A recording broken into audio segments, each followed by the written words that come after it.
A continuación vamos a ver una de las cuestiones que más interesantes me parecen con respecto al trabajo con cualquier lenguaje de programación realmente, que son las estructuras de control del flujo de la ejecución.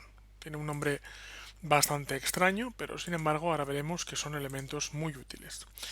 Entonces voy a crear una carpeta llamada proyecto 06, proyecto. Bien, voy a copiar esta plantilla, voy a crear un nuevo archivo, lo voy a guardar dentro de escritorio, dentro de C, dentro de proyecto 06 como estructuras 01.c. Lo guardo aquí. Bien, y ahora a continuación pego la plantilla y voy a empezar a trabajar y voy a empezar a presentar las diferentes estructuras de control del flujo de la ejecución que tenemos dentro de este lenguaje de programación que básicamente, por otra parte, yo diría, como ahora vamos a ver, que son prácticamente las mismas estructuras de control que tenemos en cualquier otro lenguaje. La primera estructura de control que vamos a encontrar se llama estructura de control condicional, ya que realmente es la estructura de control if que está dentro del grupo de las estructuras de control condicionales y básicamente lo que hace es no ejecutar del tirón todo el código que hayamos puesto dentro del programa, como hemos hecho hasta ahora, sino que permite decidir cuándo ejecutamos unas partes y cuándo ejecutamos otras. Así que voy a escribir lo siguiente, voy a escribir if, que en español sería algo así como si condicional, a continuación un paréntesis que se abre y un paréntesis que se cierra, y dentro de este paréntesis voy a poner la condición que se debe cumplir. A continuación voy a poner una llave que se abre y otra que se cierra, y lo que voy a hacer es incluso poner else en caso contrario y otra llave que se abre y llave que se cierra. Así que voy a poner un pequeño comentario, voy a decir esto se ejecuta en el caso verdadero y esto se ejecuta en el caso contrario, en el caso falso, digamos. ¿Qué es el caso verdadero y el caso falso? Pues lo que sea verdadero o lo que sea falso, de hecho ya lo hemos empezado a ver anteriormente con las expresiones, con las comparaciones con los operadores booleanos, es lo que yo ponga dentro del if. Así que, por ejemplo, voy a poner int edad es igual a 42. Lo que hago es crear una variable de tipo entero llamada edad a la cual le asigno el valor 42. Y yo ahora, utilizando las expresiones booleanas, utilizando los operadores booleanos, por ejemplo, voy a decir si edad es igual a 40, en ese caso voy a ejecutar el caso verdadero. En este caso lo que haré es printf es cierta la afirmación. Y en caso contrario diré printf la afirmación no es cierta. Recordamos poner punto y coma al final de cada una de las instrucciones. Así que ahora a continuación voy a meterme dentro del proyecto 06, voy a compilar este archivo y ahora ejecuto el programa. Voy a poner contra barra n para asegurar que siempre la aplicación acaba con un retorno de carro. Así que la vuelvo a ejecutar y dice, cuidado, por supuesto la tengo que recompilar y luego la ejecuto, ahora sí, y dice la afirmación no es cierta. Este es un gran momento desde el punto de vista en el que acabamos de comprobar cómo no siempre ejecutamos la misma parte del código, sino que podemos elegir cuándo ejecutamos una parte del código y cuándo ejecutamos otra. En este caso, hemos preguntado si la edad es cierta. En el caso de que hubiera sido cierto, hubiéramos ejecutado esta parte del código, pero como no ha sido cierto, hemos ejecutado esta parte del código de aquí. Vamos a profundizar más en el uso del if, básicamente una última demostración. voy a poner edad es igual a 42, en este caso vuelvo a compilar, vuelvo a ejecutar y nos dice que en este caso la afirmación es cierta. Comprobamos cómo podemos ejecutar una pieza del código u otra pieza del código dependiendo de lo que dé aquí esta evaluación. Una de las cosas más divertidas de la estructura condicional if es que se puede anidar. De hecho, dentro de lo que se consideran buenas prácticas en la programación, esto es algo de lo cual hablaremos mucho más adelante, pero se considera una buena práctica no anidar, es decir, no hacer lo que yo voy a hacer a continuación. Sin embargo, teniendo en cuenta y siendo consciente de esto, mi objetivo ahora mismo es mostrar esto. Es decir, mi objetivo ahora mismo es demostrar que se pueden anidar estructuras de control. Para ello voy a guardar esto como estructuras 02.c y a continuación voy a decir edad es igual a 42 y voy a decir si edad es menor que 20, en este caso printf, eres una persona muy joven.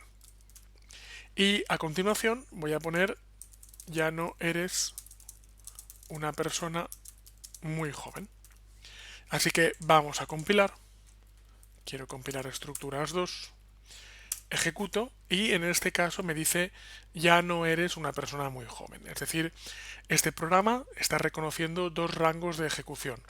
Si edad es menor que 20, ejecuta algo.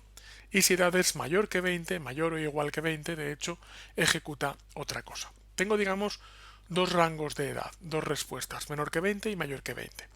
Pero, ¿y si quiero, por ejemplo, 4 rangos de edad? Pues la idea de la anidación es que yo me puedo meter dentro del if.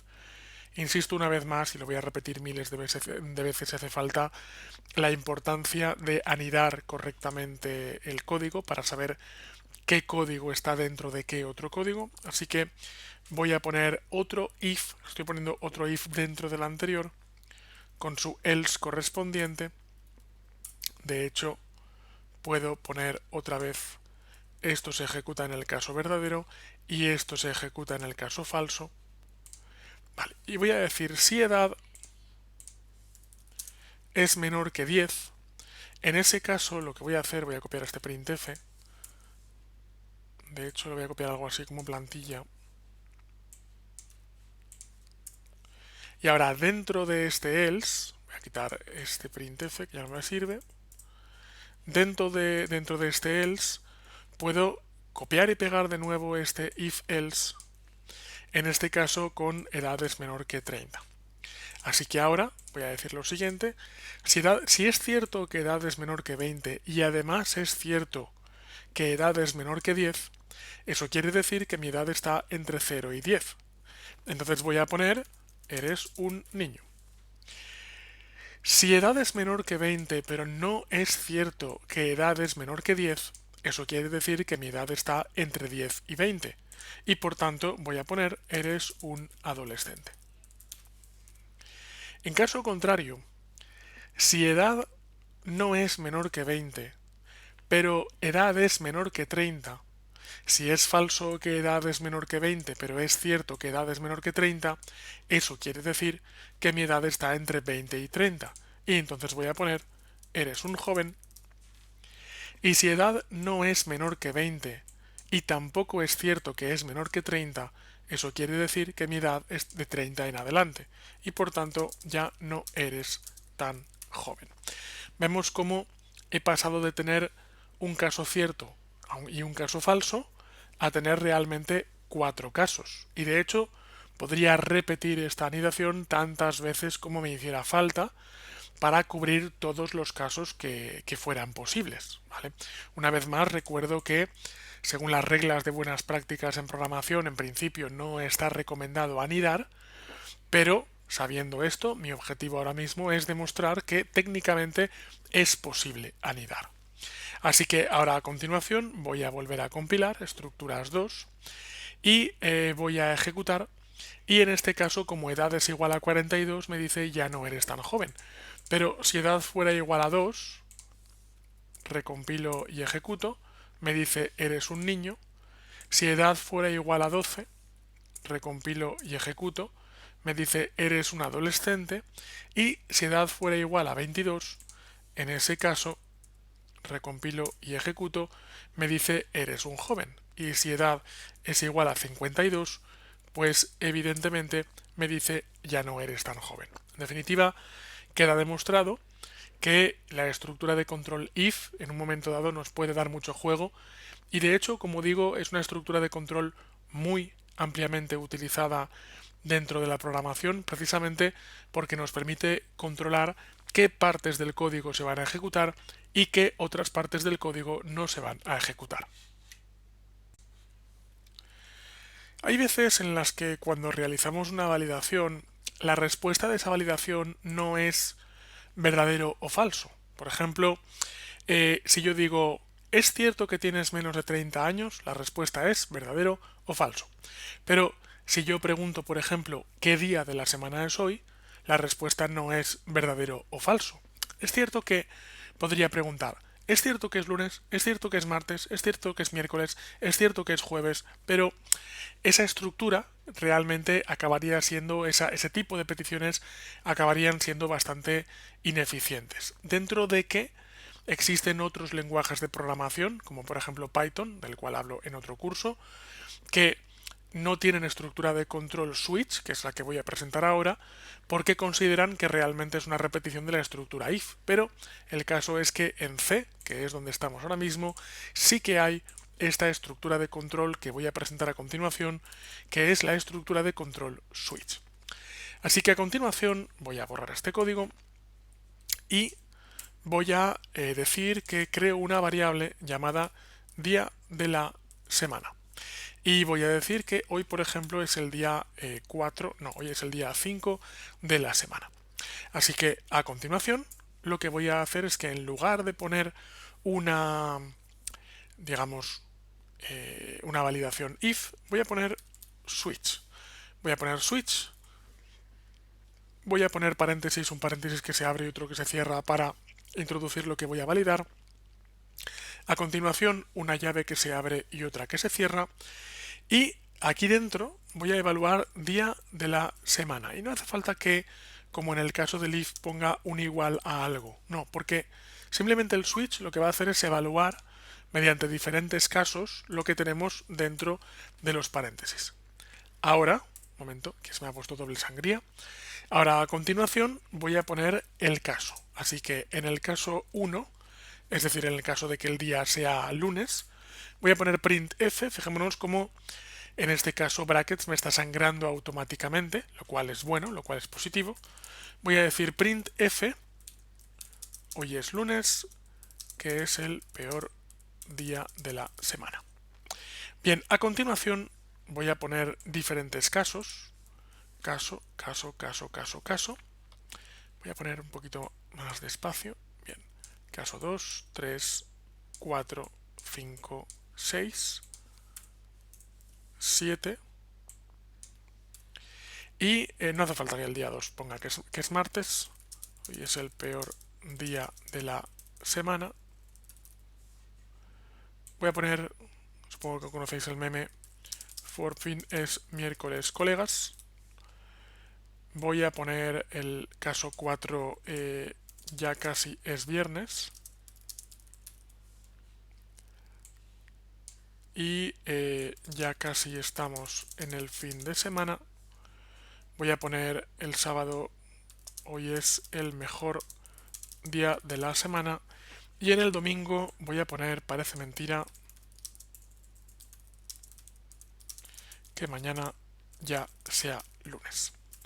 Así que en este caso voy a ejecutar este código y he cometido, por cierto, un error de forma voluntaria. ¿Vale? Vamos a hacer lo siguiente, vamos a ejecutar este código, vamos primero a compilarlo, estructuras 3, a continuación compilo el código y dice ya casi estamos en el fin de semana, que es el caso 5, es correcto, pero a continuación dice hoy es el mejor día de la semana, parece mentira que mañana sea lunes. Por cierto, vamos a recordar poner el carácter de salto de carro.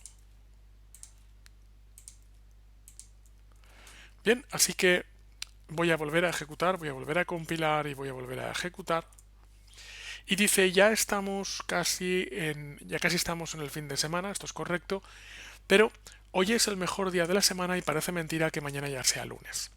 Cuando trabajamos con la estructura de control switch, al acabar cada caso, este es el error que he cometido voluntariamente, hay que poner una instrucción break. Break quiere decir que una vez que ha cumplido su cometido, en lugar de continuar ejecutando el resto de casos, como de hecho habéis visto que ha hecho, lo que quiero decir con break es ejecuta lo que tienes que ejecutar y salte, ¿vale? Y salte es y finaliza la ejecución de este bucle. Así que pongo un break, tengo que poner un break después de cada uno de los casos, al finalizar cada uno de los casos. ¿Ves que estoy sangrando para que se distinga correctamente que cada break pertenece a un caso? Y ahora a continuación, ahora a continuación recompilo, ejecuto y dice ya estamos casi en el fin de semana. Día de la semana es 1, pues recompilo, ejecuto, hoy es lunes, que es el peor día de la semana. Voy a poner día de la semana es igual a 6, recompilo, ejecuto, hoy es el mejor día de la semana. Y bueno, la estructura de control switch tiene o puede tener un pequeño problema, que es qué ocurre cuando le proporcionamos un caso que no es válido. Día de la semana es igual a 8. Así que voy a recompilar, voy a ejecutar y simplemente este programa no devuelve nada. No devuelve nada porque el switch estaba preparado para tomar los casos desde el 1 hasta el 7, pero el switch no sabe qué hacer con cualquier caso que se salga de estos casos previstos. Por eso, la estructura de control switch tiene un caso llamado default. Ponemos default dos puntos, esto cambia un poco en cada lenguaje. Es decir, prácticamente en cada lenguaje que tiene Switch hay un caso default, el cómo ponerlo es lo que sintácticamente varía, pero aquí se pone default, dos puntos, y luego printf, lo que has introducido no es un día válido de la semana. Contra barra n. Pongo un break, aunque técnicamente no haría falta porque es el último caso, pero bueno, es una buena costumbre ponerlo. Así que ahora compilo, ahora ejecuto y dice lo que has introducido no es un día válido de la semana, como si introduzco 8543. Recompilo, ejecuto y dice lo que has introducido no es un día válido de la semana. Vemos por tanto cómo utilizando este código, utilizando esta estructura de control switch, somos capaces de realizar una ejecución condicional, pero a la vez dar una serie de casos como válidos y si hace falta otros tantos como falsos. Ahora en principio tocaría revisar las estructuras de control de tipo bucle, pero sin embargo, como tenemos el ejercicio del curso un poco abandonado, lo que voy a hacer es aplicar esto que acabamos de aprender sobre el ejercicio del curso. Así que a continuación lo que voy a hacer es lo siguiente. Voy a abrir el ejercicio agenda. Vamos a ver cuál es la última carpeta donde lo tengo. Tengo agenda 04. Bien, lo voy a guardar dentro de proyecto 06. Lo voy a guardar como agenda 06, ya sé que no existe agenda 05, pero un poco porque mantenga la numeración con respecto a las carpetas. Y ahora a continuación me dice la opción que has seleccionado es y la opción, ¿vale? Esto es lo que teníamos hasta el momento. Bueno, pues a continuación lo que voy a hacer es utilizar la estructura de control switch. Vamos a decidir qué hacemos en cada parte del programa. Así que ahora voy a decir switch. Cuidado, voy a escribirlo bien. Voy a poner switch. Voy a poner un par de llaves. Y voy a poner que lo que quiero evaluar dentro del switch es la opción.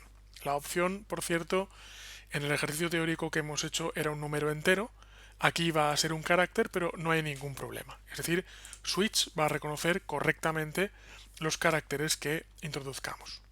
Así que ahora voy a poner case 1. Ahora sí que es importante que si lo que estoy cogiendo es un carácter, por mucho que parezca un número, realmente es un carácter, así que lo tengo que poner entre comillas. Este es un paso importante y si lo olvidamos veremos que el programa dará error. Pongo case 01, recordamos que el case 01 es un listado de registros y voy a poner printf. A continuación te ofrezco un listado de registros. Y voy a poner, ya sabéis, el caso break. Una vez que tengo esto, voy a repetir con el resto de casos. Ahora sangro correctamente.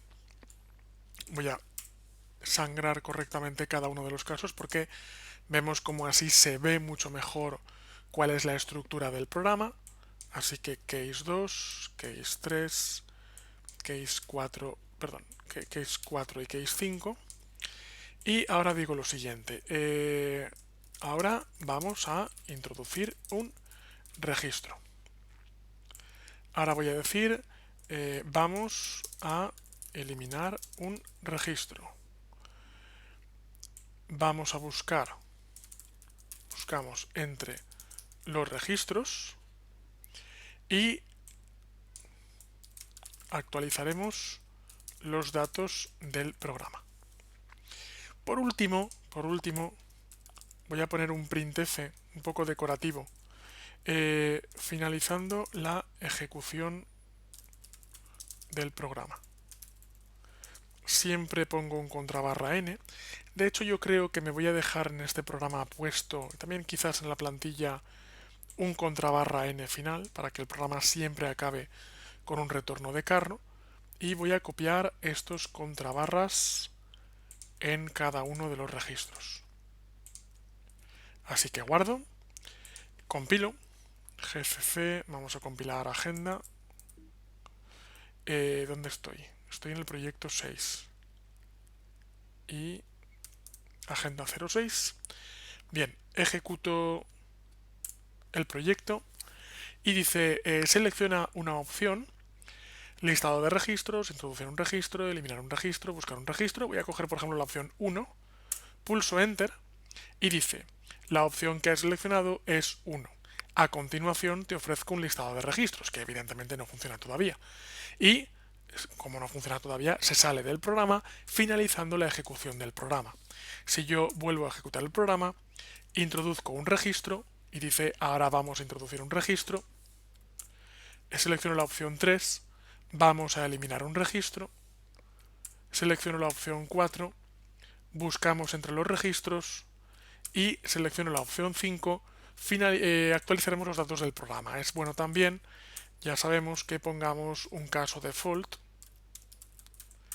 donde voy a poner un printf, la opción que has seleccionado no es válida, con contrabarra n. Recompilamos, ejecutamos, voy a poner opción 6 y dice la opción que has seleccionado no es válida. Y de esta forma vemos cómo hemos introducido dentro de nuestro programa la estructura de control switch, que en este caso es muy importante porque precisamente si he creado un programa, si estoy creando un programa que te permite seleccionar qué es lo que quieres hacer, pues evidentemente a continuación debe haber algún tipo de estructura de control condicional que nos permita hacer caso a esa elección y que nos permita no ejecutar todo el código que venga a continuación, sino que en base a la selección que yo haya hecho me permite ejecutar una parte del código u otra parte del código u otra parte del código u otra parte del código y así en todas y cada una de las veces. A continuación, y antes de ponernos a trabajar sobre las estructuras de control de bucle, que ya sé que parece que se están haciendo un poco de rogar, pero como veremos todo tiene sentido, voy a hablar de un concepto muy importante que son los arrays. Son, en definitiva, las estructuras de datos que albergan algo más complejo que una variable. Así que voy a crear un proyecto 07. Dentro de proyecto 07 voy a crear un nuevo archivo, lo voy a guardar y voy a guardar esto dentro de proyecto 07 como arrays.c. ¿Por qué lo pongo en inglés?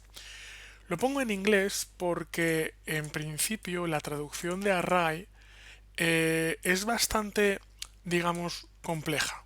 Si le preguntamos a cualquier profesor de inglés, nos dirá que en sí el término array en inglés tiene bastantes traducciones en castellano.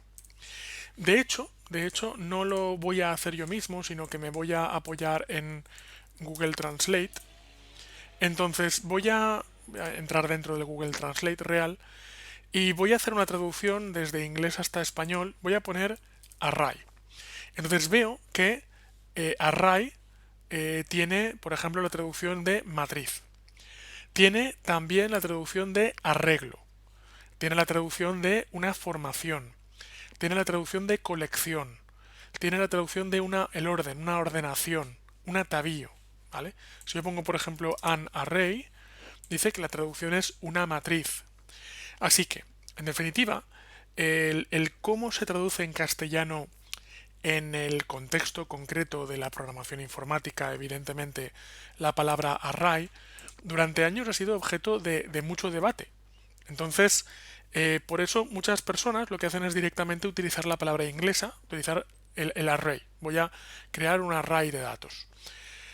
Yo suelo usar la palabra colección, ¿vale? Porque a lo largo de los años he utilizado a veces la palabra matriz y claro, una matriz en matemáticas es otra cosa diferente, ¿vale? Entonces, y realmente lo que hace un array es mantener una colección de elementos, aunque ahora a continuación, no en este vídeo sino en el siguiente, veremos que hay una cosa que se llama el array multidimensional, que entonces sí que se parece mucho más a una matriz, ¿vale? Entonces, lo que quiero decir es que puede resultar confuso el que yo utilice indistintamente varios términos como array, matriz, colección, arreglo, pero todos los conceptos representan, todas las palabras representan el mismo concepto, ¿vale? Que es una colección de objetos. Así que, a continuación, por ilustrar un poco el problema que voy a encontrar a continuación, voy a poner aquí un momento clear. Vale, voy a por cierto ir al proyecto 7, no al proyecto 6. Vale, ahora lo que voy a hacer es decir que, por ejemplo, si tengo una agenda de teléfonos, quiero indicar que creo un teléfono. Pero claro, ese teléfono, 1, 2, 3, 4, 5, 6, 7, por ejemplo, es un teléfono. Así que printf, voy a decir que el teléfono es porcentaje i contra barra n y recordamos que es bueno que acabe el programa, me lo voy a dejar prácticamente en la plantilla, como printf n. El teléfono es i. Bien, vamos a compilar. Esto se llama arrays. Bien, ¿qué ha pasado aquí? Y cuidado, evidentemente, lo que está ocurriendo en este caso es que, vamos a ver, es teléfono y, claro, tengo que decir coma teléfono, porque si no, no se sabe qué estoy imprimiendo. Así que compilo, así que ejecuto y me dice el teléfono es 1, 2, 3, 4, 5, 6, 7. El problema está en que si yo ahora intento introducir otro teléfono, el teléfono es 7654321. Lo que ocurre, por cierto, que esto está mal porque no puedo redeclarar una misma variable, lo más probable es que dé error, ¿vale? El error es la redefinición de un teléfono. Quito int, ahora sí que va a funcionar, pero claro, si lo ejecuto, lo que va a ocurrir es que dice que el teléfono es 1, 2, 3, 4, 5, 6, 7, pero luego dice el teléfono es 7, 6, es decir, elimino este printf, dejo un solo printf al final, y lo que quiero ilustrar es el concepto de que esta reasignación lo que ha hecho es eliminar este dato de aquí. Es decir, ese dato es una variable, bueno, pues lo que ocurre en este caso con esa variable es que esa variable puede variar, pero claro, al variar se elimina el contenido de la primera versión de la variable y esto me supone un problema porque yo lo que quiero de alguna forma es introducir nuevos teléfonos pero no quiero que se pierdan los antiguos, porque entonces menuda agenda estoy creando. Lo que quiero es que yo pueda introducir nuevos registros, pero no se pierdan los anteriores. Esta es precisamente la solución que nos proponen los arrays. Evidentemente no es una buena solución antes de, porque si lo estás pensando, poner teléfono 1 y teléfono 2 y poner tantas variables como yo quisiera. Esa solución es posible, pero no es escalable. Es decir, no es una buena solución cuando yo introduzca miles y miles y miles de números de teléfono, ¿vale? Por tanto, sé que lo estarás pensando, pero te aseguro que no es una buena opción desde el punto de vista de asegurar que luego la aplicación sea escalable, lo que quiere decir que luego la aplicación pueda crecer de forma indefinida sin aumentar indefinidamente su complejidad. Vamos a ver por tanto los arrays, aunque técnicamente los hemos visto ya antes cuando hemos creado un array de caracteres.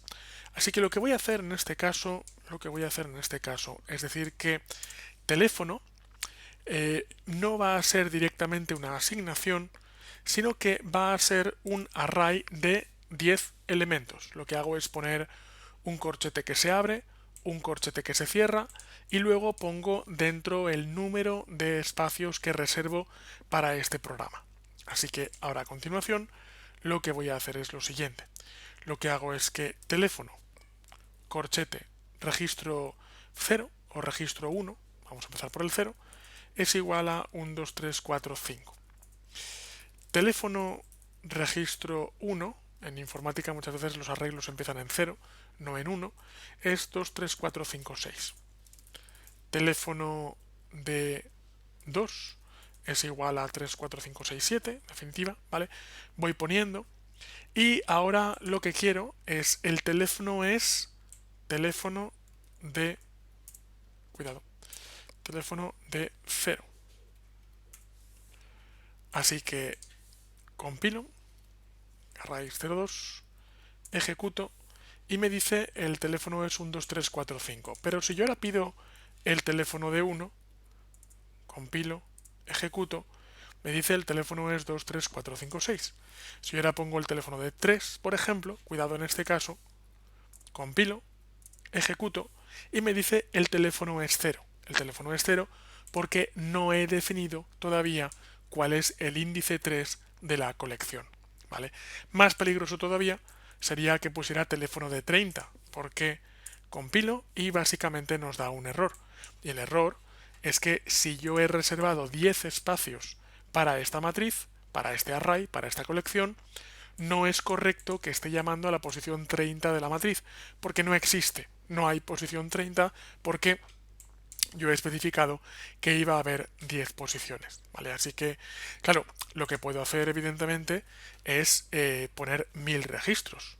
Pero claro, de esta forma, y esto, voy a compilar esto, y esto funciona ahora correctamente, aunque da 0 porque no he metido nada, pero de esta forma lo que está ocurriendo es que pues esta aplicación gastará más memoria si reservo 1000 espacios que si reservo 10 espacios. Y como ya he comentado anteriormente, pues la gestión de la memoria es algo bastante importante cuando trabajamos en C. Entonces la idea es que deberíamos reservar ni más ni menos que los espacios necesarios para que la aplicación funcione correctamente. Y esto es algo que es fácil de decir, pero no es nada fácil de hacer, en el sentido de que pues bueno, ¿cómo saber cuándo una aplicación va a necesitar más datos o menos datos? Pues como digo, es algo que no es nada fácil, en definitiva, de calibrar. Ya hemos empezado a ver los arrays, las colecciones, con lo cual pienso que habré arrojado un poquito más de luz acerca de cómo vamos a estructurar los datos en nuestros programas y acerca de que vamos a poder guardar multitud de piezas de información, multitud de cantidad de información, pero a la vez, por ejemplo, voy a abrir una hoja de cálculo. Si hemos guardado teléfonos, pues vemos cómo tenemos un 2, 3, 4, 5, tenemos 2, 3, 4, 5, 6, tenemos una serie de teléfonos en pantalla. Pero estamos guardando una única columna de datos y nosotros realmente, si nos fijamos en el ejercicio, lo que estamos haciendo es intentar guardar una agenda. Y claro, una agenda, si nos fijamos, no tiene únicamente un dato que es el teléfono, sino que una agenda, voy a estilizar un poquito esto, una agenda, voy a coger color, yo que sé, azul, por ejemplo, vale, y esto lo voy a pintar de blanco, esto es un poco irrelevante ahora, pero color blanco, vale. Una agenda tiene nombre, tiene dirección, tiene, no lo sé, email, por ejemplo, ¿verdad? Así que el nombre es José Vicente, el nombre es Juan, el nombre es Javier. La idea es, vamos a ver, ay. ¿Por qué pongo todos los nombres con J? Pues porque desde que hace muchos años empecé a impartir cursos de Java, pues por una simple cuestión, pues pongo todos los nombres que empiezan por J. En fin. Dirección, calle de José Vicente, calle de Juan, calle de Javier. Y el email es josevicente@email.com y juan@email.com y javier@email.com. En este caso, si nos fijamos, tenemos un arreglo que tiene dos dimensiones. Tenemos la dimensión vertical y tenemos la dimensión horizontal. Los programas de hoja de cálculo vienen muy bien para saber un determinado dato en qué posición en la dimensión número 1 y en la dimensión número 2 se va a encontrar. Así que, en base a este concepto, lo que voy a hacer es trasladarlo al lenguaje de programación C para ilustrar que en este lenguaje de programación existen las matrices multidimensionales. Voy a llamar a esto array 3. Llegados a este punto, voy a hacer un breve comentario de algo que no puedo desarrollar demasiado en este curso para no salirme demasiado del tema, pero que dejo como una especie de marcador, y es que debemos entender algo que explicaré más adelante, y es que C es en cierta forma el lenguaje que se mete por encima del lenguaje ensamblador. Cuando llegue el momento, cuando hable de ensamblador, diré que en ensamblador existen las matrices unidimensionales, pero no existen como tales las matrices multidimensionales. Por ejemplo, en este caso, las bidimensionales. Veremos que esto que estoy comentando ahora mismo tiene su adaptación, tiene su sentido cuando convertimos código desde C, desde el lenguaje de programación C, hasta el lenguaje de programación de ensamblador. Bien, esto lo he guardado como 03, ¿vale?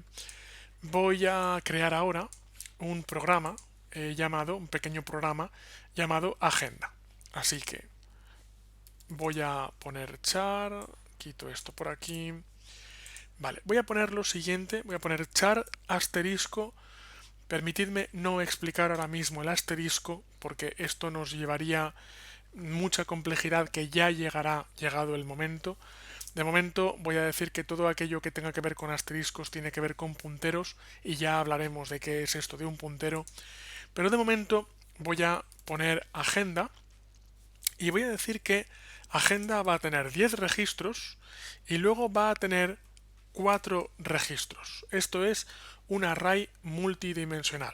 Y un array multidimensional básicamente nos va a permitir, como vamos a ver, meter varias dimensiones.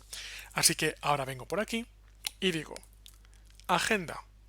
En su registro número 1, dentro de la columna número 1, va a ser el nombre, José Vicente.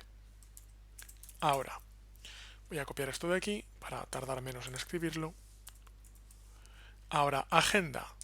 El número 2, técnicamente esto debería ser el 0, esto el 1, esto el 2 y esto el 3, porque en programación las matrices en prácticamente cualquier lenguaje de programación empiezan en el índice 0, no empiezan en el índice 1. Y digo, esto es José Vicente. Teléfono de José Vicente, la calle de José Vicente, y esto es josevicente@email.com. ¿Esto qué quiere decir? Pues esto quiere decir que básicamente entendemos que el número 1 o el número 0 también podría ser, no hay ningún problema, podemos empezar en el que queramos. El número cero, todo el número cero corresponde a cosas de José Vicente.